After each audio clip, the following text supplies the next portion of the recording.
Welcome to another exciting, and when I say exciting, this one is exciting episode of ZoeTv. ZoeTv, the highlight of the week. Exciting ZoeTv. I mean, it's always exciting.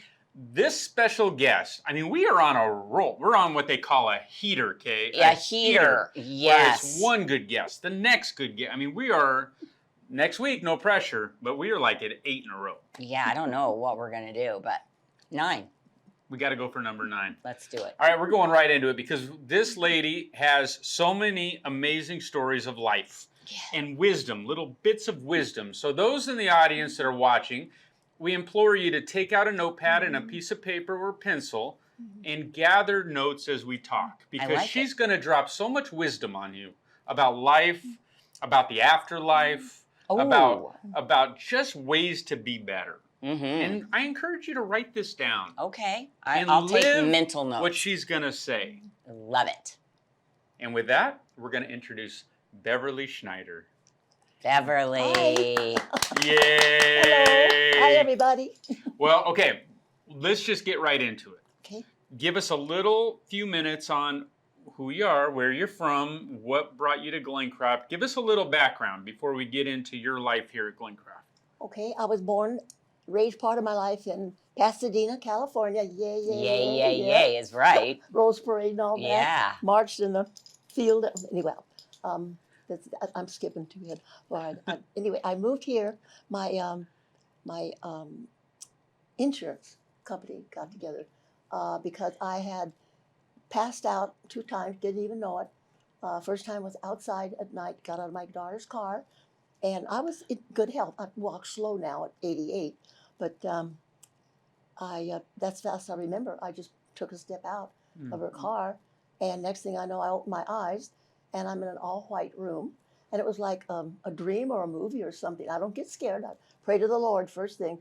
Dear Lord, I don't know where I am or why. It looks like a hospital. I feel okay, so I'm leaving it up to you, whatever you have for me. Here I am. I'm patient. No doctor was in there or anything.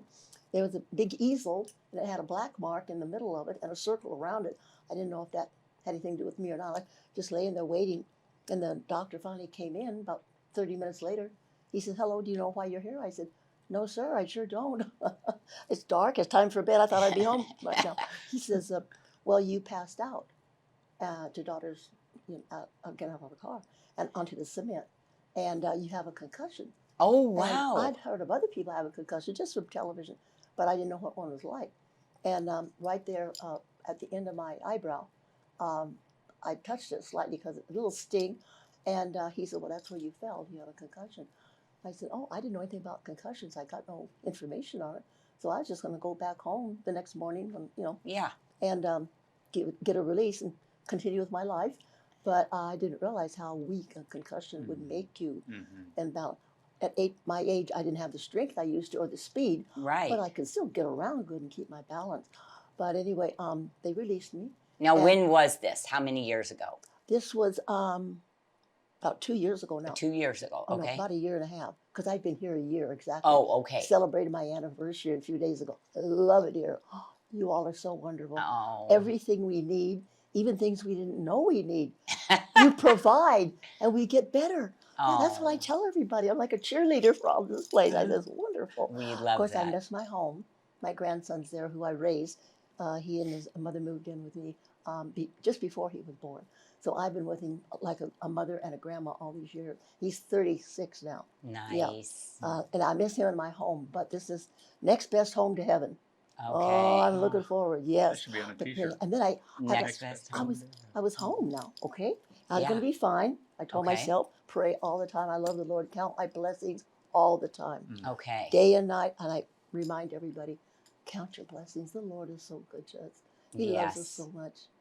And anyway, I was home maybe a day or two was all. And I just got up from my chair. I was going to go down to the restroom. And I took a few steps. And the next thing I knew, I opened my eyes. I didn't have my eyes closed. I'm thinking, dear Lord, I wasn't sleepy. Now I'm going, and I'm on the floor, on a tile floor. First time I felt it was cement outside. Yeah. This time, why couldn't I have fallen on the carpet? Yeah. I walked 5 or 6 feet across the carpet. But anyway, when I opened my eyes, I wasn't using a walker or anything there. I walked slow. And I opened my eyes, and there was that puddle of blood again, right? And I reopened the one Oh my I'd gotten goodness. just a few days before that. A week, I think it was a week before, yeah. And I was weak, and puddle of blood. And my grandson has always lived with me. Right. And he works at Amazon, real good job. And he's gone like 11, 12 hours a day. I Right. wasn't scared. I've always been independent and take care of myself and other people. And so I thought, well, do I try to get up or lay here? Or I lay there for a few minutes because it made me kind of, Yeah. balance. And finally, I tried to get up, and I had a pocket full of Kleenexes. So thank goodness I got a hold of those, and I was putting it there to stop the bleeding, trying to clean up my bloody mess below with the other end, And I finally made it to the bathroom. But I thought, my goodness, this is the second time in a week. What's going on with me? I eat good, take vitamins. I'm always like a cheerleader, full of energy and happiness. Love the Lord, and I'm thinking, Lord, what's wrong with my system? And I never was told. That's what's odd to me. I ate good, always a good balanced diet, Right. exercise. But after those 2 falls and got the concussion the first time and the second time, same place, it's left me really weak and shaky. Okay. And I'm not complaining. It's something new for me to get used to. But I've been Right. this way now for a little over a year, so I'm getting used to it. That's why I have a walker. Well, did they ever know why you fainted, Never or? told me. And it's the question, but only the Lord knows. And I Mhm. thought they would share it with me maybe, but they didn't. So I'm just doing the best I can. And here, it's wonderful. Everything we need. Oh, it's wonderful. So here I am, this weak little shaky lady, cheering on the ladies. Oh, come on, girls, we can do it. It's a wonderful place. They love us. The Lord loves us. We've got it made, And the next stop is heaven. So come on. Yeah. Now, So. those that I irritate, I try not to. Oh. But this comes from sincerity, from I loving can the tell. Lord, loving people. And He will help us so much if we'll just let Him. Well, now, how did you get from the floor Yeah. to Glencroft? Oh, I'm glad you got me back to the, yes. Yes. Well, my grandson, this was like 11 or 12 o'clock, and he doesn't get in until about 10:30, 11 at night. He works 10, sometimes 12 hours there, but at least 10 or 11. And it takes him 30 minutes to get there and 30 minutes back. So altogether, it's about 12 hours a day. He's gone. And I hope I don't make this too long because You're great. my imagination to get me back to the chair, it sounds very unreasonable, unbelievable, but I did it with the Lord's help. Okay. I just prayed to God, and I said, Dear God, I'm laying here on the floor. Right. I'm a little too weak to get up. I can feel myself kind of shake. If I even tried to get up on my knees, it wouldn't work. So I said, well, use your imagination, Beverly. So I said, this sounds funny, but it worked. Yeah. I can't get up and walk. I'm too weak. So I said, I've got to somehow pull myself up and crawl.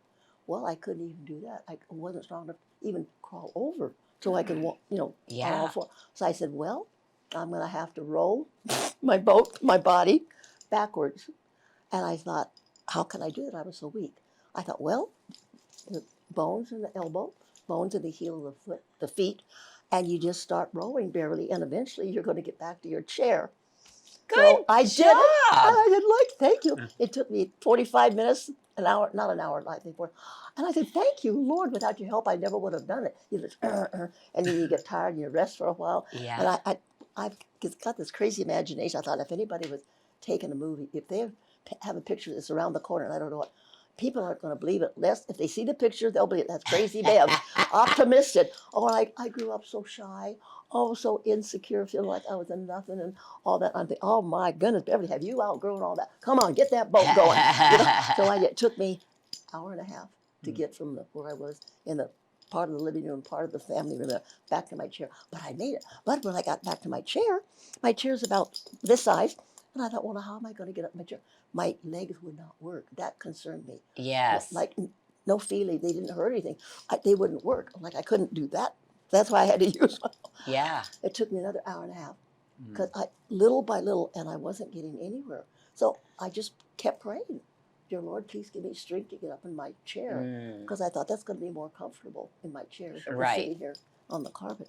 And I did. It took me another hour and a half. And I said, oh, thank you. Oh, this is so comfortable. And that's where I stayed until my grandson got home that night. 10:30, he usually gets home, works 10, 12 hours a day for Amazon. So I sat, my phone usually didn't work, and of course it isn't going to work then either, And I prayed. of course. Pray, talking to the Lord. I said, thank you, Lord. You're so good to me. You got me up off the floor to my chair. Thank you so much. This is much more comfortable than the floor was. And I just talked to him and praised him. Turned TV on, see if there was something I wanted to watch. And that's how I spent the time. It was getting dark pretty soon, after Right. 3 or 4 hours. And our friend that lives right next door to us there, he had noticed my lights weren't on out when it got dark outside.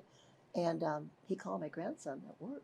He said, I don't know what happened to Bev, but he says, she's got to be in the house because you've got the car at work, so she must be in the dark. He says, and there's no way he could get in, didn't have a key. And so my grandson, he works for a wonderful man at Amazon. And he told my grandson, he knew my condition. My grandson explained it one time to him. In case he had to come home, he told him what happened. And his boss was so nice. He says, you leave right now. Go take care of your grandma. She's sitting there in the dark. Isn't that sweet? That is so sweet. thoughtful. So he was home in about 30 minutes. And there was no lights on anywhere inside our, because I couldn't get up, even turn them anywhere. And my TV I left on all that time, so I got the light from the TV. Yeah. And he came in, he says, what happened? Because I was always a bundle of energy and happiness and doing things. And anyway, I told him, quick, well, like I just told you, I said, I don't know what happened. I said, I just passed out for the second time. First time outside of his mom's car. Right. And the next time now at home. I said, I don't feel weak. I didn't hit my head on anything. I don't know what, anyway. So he made an appointment with my doctor right away. And I never did, even for my doctor. Find out Because why. I ate good. I was always, and very active, took exercise all the time, bundle of energy, happiness, everything positive, wonderful, and it still was. But now I'm in this weakened condition. But I just learned to live with it. I just thank the Lord you for the had blessing. that point, and then they said, okay, we need to get you Yeah, into he talked a to my community. doctor, and my insurance company, and got together with my grandson and decided they'd be able to look for a home for me so I could be looked after and cared for. Right. So I wouldn't be falling all over, bleeding on everybody's floor, you know. Yeah. And so you got into Glencroft Yes. Assisted Living over in Towers, Yes. and you've enjoyed. Oh, I love it. And when they came to visit me in my home, I just loved them right from the beginning. And we kind of just fell for each other. We love the Lord, and we love people, loving other people and helping. And when my grandson told me where I was going to be coming to, I said, oh, you did a great job, Mark. Mark is his name. Oh, thank you so much. And I've been so happy. 1 year I've been here, and it's gone by so fast. You keep us busy and happy and moving. And I've met such wonderful ladies here, and men too. Yes, Men we and have women.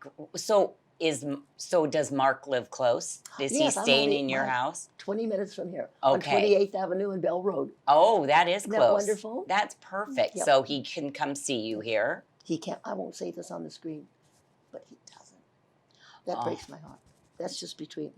Yeah, that's I try just not to between think us. about it too much. In his way, I know he loves me, of course. I've been like a course. second mother to him all of his life. But he did bring me a nice surprise. Mother's Day evening, he brought me a beautiful bouquet of flowers. What a surprise that was, because I hadn't seen him in months. Yeah. He doesn't call very often, just every now and then. Excuse me. But lately, I know he's busy, and he knows I love him. Well, he knows 12 I'm getting good hours care. a day at Amazon. And Yeah, and bless his heart, there's a young boy now. He's about 14, but he's known the boy for 4 years, and he's trying to help him. The boy is living in a very sad condition. He and his dad don't get along. He's got a lot of half brothers and sisters, and they don't like him because he wasn't raised in the house with them. He used to have a mother. He was with her, and she's on drugs. I never met anybody on drugs in my life, and she moved in, and I didn't want to tell my grandson, honey, this isn't going to work. We don't have people in our house even to visit. I didn't know anybody ever took drugs. My family isn't like that, Right. And so she did. Didn't even ask, but then the boy sometimes had to live with his father. The boy was miserable, wanted to be with his mother like he always had been. And so my grandson and this young boy got to be close friends.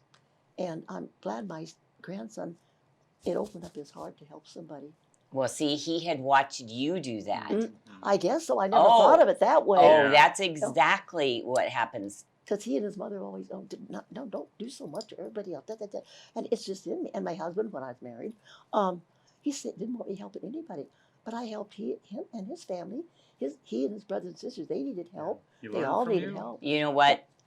My son said something really wise to me one time because he said, Mom, kids don't listen to what you say. They watch what you do. Oh, I never thought of that. Yes. And they do. I think that's exactly it. Mm. Your grandson's paying it forward because he watched you pay it Yes. forward. And it just warms my heart. I'm so happy how he wanted to help his young boy. Yeah. Oh, and I'm thinking, I thought of it a little bit the way you just put it now.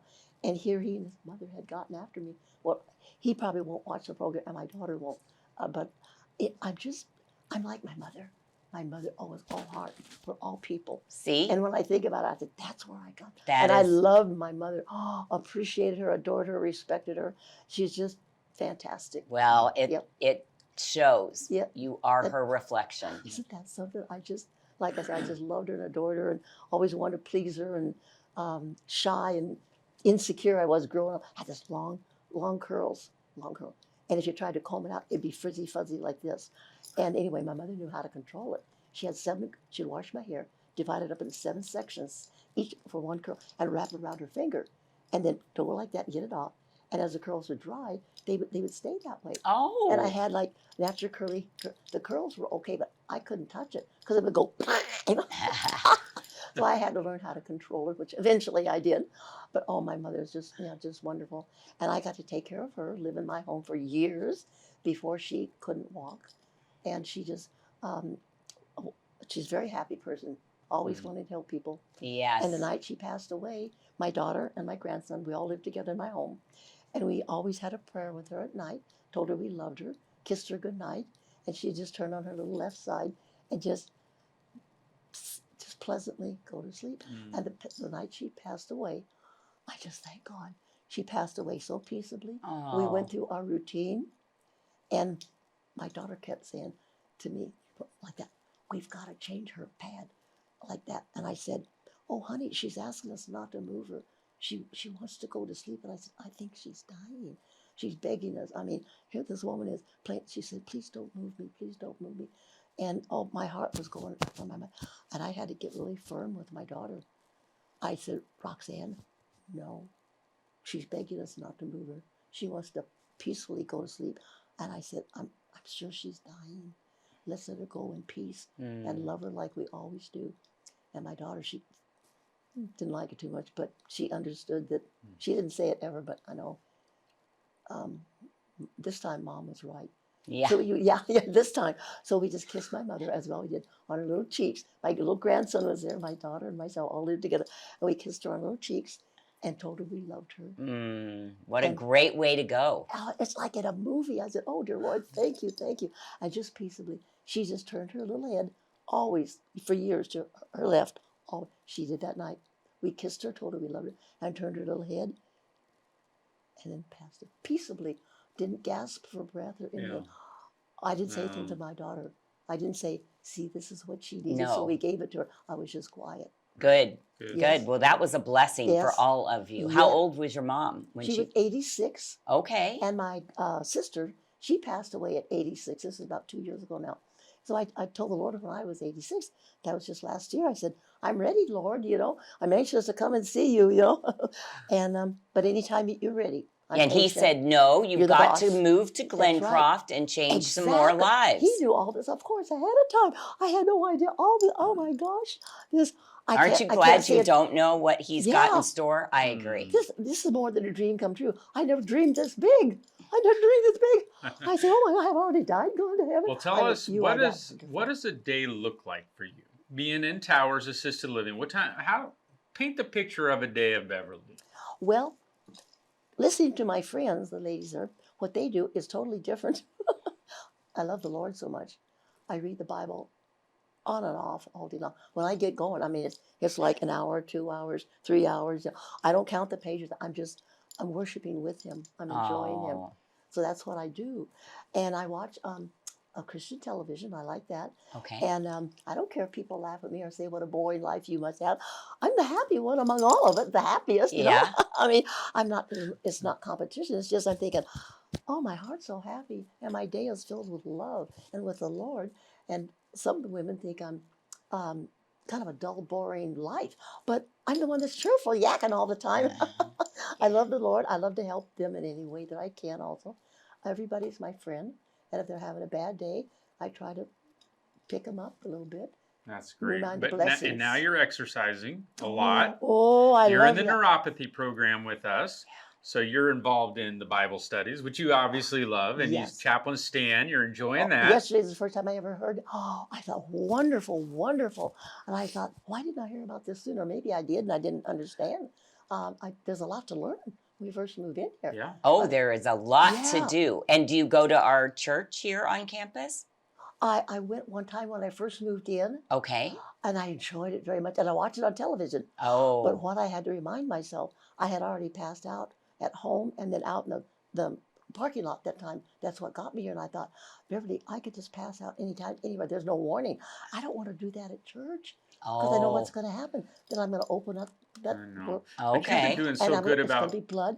And I don't want to do that to people. Yeah. This You've been scared coming them. out though. You have been involved with the neuropathy. You're getting out every day with us Yes. and doing meetings. We've had our meeting in the Copper Club that you really enjoyed, right? The Yeah. lecture on all this I stuff. didn't know you offered all that. I got all the papers, when I first moved in. And, I just stacked them up on the kitchen counter there and kind of left them there. And enjoying reading my Bible every day, watching the television Bible programs. And it was just a few days ago. I'm embarrassed. Well, maybe a week ago now. And I said, Beverly, you better look at those papers that you gathered when you first moved in here. And then I saw all these appointments and times and everything that you offer. And just now, I've been here a year, and about last week, I started reading them. I thought, oh, I guess I'm on kind of a schedule. I didn't even know that. And I've enjoyed everything that I'm learning where I'm supposed to be. Okay, I have a question. Okay. So for the neuropathy program, have you done the ice and the hot water Yeah, yet? I enjoyed it. You did? It was shocking, but it was nice. I'm going, whoa, real hot, and then real cold, and whoa, because I know the woman next to me was going, ooh, I don't like this, I don't like this. And I didn't want to speak up and make her feel bad by saying, I'm enjoying it. It's a little uncomfortable. Well, it's shocking at first. It's but shocking, but it wakes your Yeah. nerves up. I mean, have you seen a difference? That's about all I told. I said, it's good for us. It's So good I'm glad for we're us. doing it. That's all I said. I didn't tell her how much I was enjoying it. I thought, wow, this is great. I'd never heard of it before. Right. Yeah. So I'm anxious to do it again. Oh, good. Okay. She's done the black box. She's done the hot. Now what do cold. you think about the black box? You got to refresh my memory. That's the one where I took the electricity and we rubbed that little wand on your leg. Do you remember where we went in that room with the computer and I was putting a gel on you and Oh, then in the big yes, room. Yeah. Oh, yeah, the exercise room. Big. Well, I call it the exercise room. Well, that's where I first had my appointment with a girl. I was doing something on a screen. This was a Okay. year ago when I first moved in. But I call it the exercise. I guess it is. We do exercise in there too, don't we? Sally? Right. we do The that big room. whole floor plan. And now you're in the speech class. You enjoyed that, huh? Last week yelling and Oh, I doing want what? to. You know what? Steve's going to let me come teach one day Oh, Ooh, good. because he said I have a you do. loud, articulate Yes, voice. very good pitch. Precise. Yes. Yeah, like, you're a leader. Precise. You've got a Pronunciate. leader's voice. She pronunciates well. A lot of people say that around campus. Oh, yeah, I'm kind of known. You're known for Gabby Grandma. I'm Yeah. known for Pronunciator. pronunciator. I give Yeah. myself that. It's an honest name for me, Gabby Grandma, but I have to watch it because, every now and then I'll meet somebody that, there's one in particular, I won't call her name, but she knows everything about everything. So if she asks you a question or makes a statement, the answer you give her is not what she's looking for, and she'll go, So I learned that's just her personality. Right. Yeah. Okay. But I try to make her cheerful and happy, but I don't anymore because I think it gets on her nerves Well, if she sees Oh. me real happy. So I just take it easy yeah, just around her. Yes. That's probably wise. And there's so many people that you're going to benefit with Oh. your energy and your positivity that And there's so many that you can need kind of just move a on pick, from that pick one. up. Yes. Yes. A compliment. I Well, a always do that. compliment and just to love people. Encouragement. Oh, yeah. That is our job. That Yes. is exactly what Mhm. God wants us That's to do, right. right? Is to love And we people. enjoy doing it. He does all the Mhm. rest. And if we meet somebody that doesn't enjoy our loving them, I could back off and just get kind of serious. Oh, how you doing today? You're looking nice. Hope you're having a nice day. And then cut it. And Yeah. pray for them. Always. That's Oh, the yes. best gift. That's the power right there. The There love you and the go. power right from the Lord. Well, You're a special lady. We got We're a lot glad of you're special here. little ladies on this campus, but you are a rock star when it comes to positivity. Well, it's the way God made me. And I started out so shy in life, insecure, inferior complex, I guess. Well, I was the only kid in grammar school that didn't have a dad around. All the way, my mom, bless her heart, worked hard always, and raised three kids, 2 girls and a boy, and she never complained. Oh, she's so wonderful. Wow, I cannot believe that. She never complained. I just wanted to be, when I wasn't, well, I got a little older, teenager, I just always loved and admired our mother. And I was always so shy. I didn't have the confidence she did. I didn't realize God was working on that too. Yep. You know what? I was very shy as a You kid. too? Yes. Oh my goodness, look at us. And then you grow up and realize why. Yeah. You know I just what? didn't feel like, well, I didn't have a dad at home all the way through grammar school. I was the only one. And they would take trips on the weekend. And Monday morning at school, the teacher would have the kids stand up that wanted to share their weekend and where they went as a family. And I was happy for them. But I really felt like an oddball and sad that my dad left when I was 4. Oh, I'm and I sorry. loved my dad. I remember meeting him when he lived with us. And I'd meet him at our front doors. He'd go to work. He drove a great big construction, like a cement truck. Mhm. And I'd be right there about 4 years old. And he'd pat me on the head like that with his tough, big hand, Oh, I just love it. And then these I had long girls. He had big, I love that, Oh though. my gosh. And he'd say, love you, pumpkin, for pumpkin. Love you. Oh. I remember that. Oh my gosh, I get goosebumps now when Yeah. I think about all of my life. Love you, pumpkin. And he'd go out the door and I'd watch him drive away in that great big truck. And then he left us, though. I was still in grammar school. I must have been maybe 6, 5 or 6. Okay. And he wasn't around. And I didn't know. My mother, I know she was sad. She loved him so much. And I know she cried, but I didn't see her at that young age. As I got older, I would watch her more careful. And always put my arm around her, love her, tell her I love her, but I wouldn't bring up my dad's name. But then when I was about either 7 or 8, all of a sudden my dad came around. I didn't know why, and my mother told me, you're going to have to go live with him. Oh, I'm sorry, I'm still on television. Oh, no, I'm going on and on. That's But okay. anyway, I had to go live with my stepmother. I didn't know anything about her. Wasn't used to being away from my mom. It was scary and lonesome. But my dad did that so he wouldn't have to, he wouldn't get drafted into World War II. Because he claimed too many children. My brother and I, and then this woman, I don't know if they ever got married. I never asked him. I was young. I didn't know. I just took it for granted they were married. Then they had a child together. So he had to tell the service that he had too many children to support and work for. So he wasn't eligible. And I didn't know all that till I got to be probably 14, 15. Well, Well, Beverly, Well, we we're got out of to- time. Oh, and- no. But no, you're fine. But we might have to have you back to continue this conversation because you have story after story. Too many. I mean, Well, at this age. no, there's never too There's many. never too many. But you are an amazing lady. The campus now knows your face, knows your energy. So hunt this lady down for some more nuggets of wisdom. But we thank you for being Oh on the my! show. I can't get over that. Thank you. All that I got carried away. You're fine. You're Thank you. great. Thank you.